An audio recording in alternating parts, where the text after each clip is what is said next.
Jared Hamilton with the Hamilton Group at Cherry Creek Mortgage. Welcome to another edition of Java with Jared. Once again, happy Friday, everybody.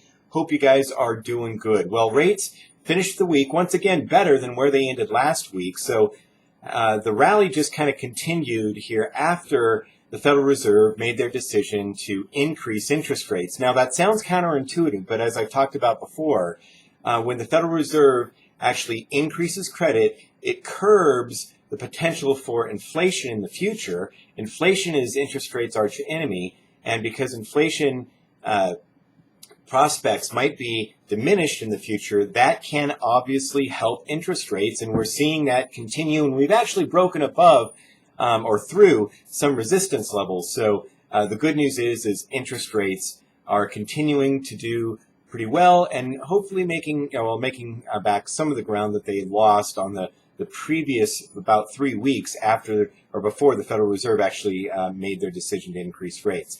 We saw a lot of actually economic data from the housing market. We actually did see the FHFA, which is the Federal Housing and Finance Authority Home Price Index, come in, and that showed actually a moderation from 6.2% down to 5.2%. But the median home price actually did go up a little bit, so it just shows that there's just more price pressure in that lower price bracket, which, does make a whole lot of sense. We did see existing home sales come in, and that actually also showed an actually decline of about 3.7%. And the reason that that's happening is just because inventory levels actually dropped once again from a national basis. There's only about a 3-month supply of inventory here in Denver. It's even less than 30 days. A normal absorption rate is about 6%. So it's this lack of inventory here that is kind of keeping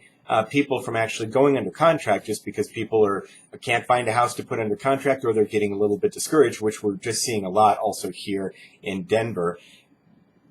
New home sales actually showed an increase, and that showed an increase of about 6.1% or 6.1%, which is actually the second best number over the last 9 years.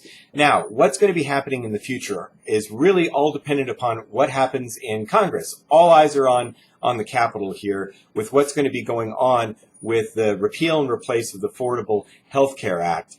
Because remember, this administration's ran on 3 primary tenets, and one is replace and repeal, but also tax reform, deregulation, and potentially increase of spending for infrastructure. So passing this repeal and replace of the Affordable Health Care Act is actually the first step in actually getting to tax reform, because the administration is going to say, okay, we saved a bunch of money here on the repeal and replace of the Affordable Health Care Act, so we can use that money to actually then have these tax breaks, and we can kind of, in essence, fund that. So if the administration does not get the passing of the Affordable Health Care Act, it's going to make some of these tax reform proposals actually probably diminished. And it's also going to then come into question, well, how effective is this administration going to be with passing all these things? So,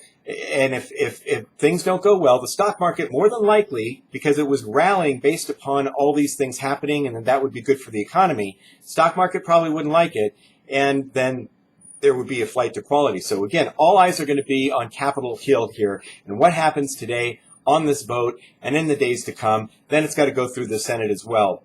But this is going to be the first step. So that's going to be really what the market's going to be focused on. We'll keep you informed as to what's going on. If you guys are working this weekend and out there looking at properties, you need any of your clients or you need any help, please give us a call. We're always happy to help. Thanks for joining me with Java with Jared, and we'll talk to you soon. Okay, bye-bye.